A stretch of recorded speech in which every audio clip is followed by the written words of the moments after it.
towards the end of my comments, I mean, that's deep, right?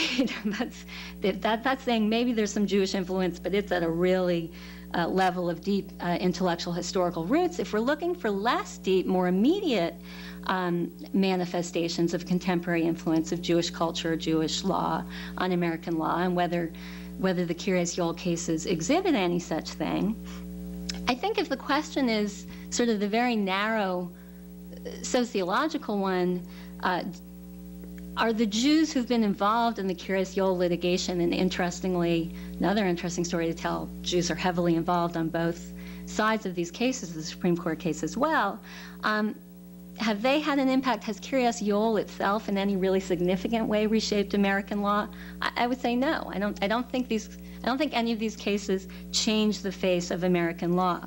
On the other hand, I think there's a big, long, complicated, interesting story to tell, and I think we've had it's sort of been illustrated in this room more and more so about how Jews in the 20th and 21st century have participated in broader cultural trends that have greatly affected the shape of contemporary legal doctrine, in particular, but not only constitutional doctrines pertaining to the Free Exercise Clause, Establishment Clause.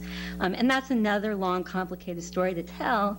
That's not a deep intellectual history one, it's a sociological one.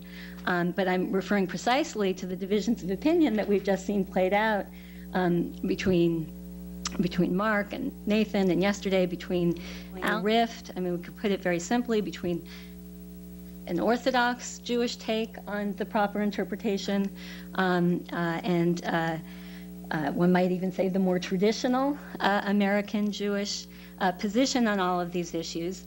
Both sides of that debate are clearly participating in larger trends, right? We all know that the Orthodox position is allied with positions taken by conservative Christians, and vice versa. There's an alliance between Jews who adhere to the liberal secularist ideal and liberal Christians and people who identify themselves in no religious terms at all.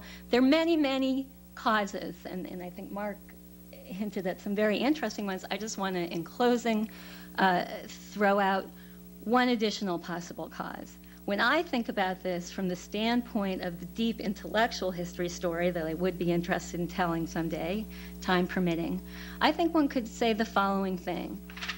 The thing about the theory of imperfect law, theological secularism, secularist theology, whatever you want to call it, is that it's a synthesis of religion and secularism. It's a religious argument for secularism.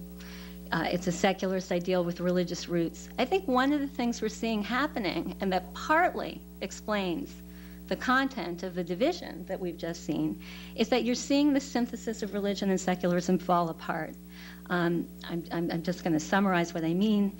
But the secularization, one of the things you see is that the originally religious idea of secular law has been secularized, and on the other hand, the religious conception of the political has been desecularized. The result is the idea of the secular loses its religious grounding. At the same time, religious traditionalists, Jewish, Christian, whatever, lose touch with the traditional religious arguments in support of the need for secular law.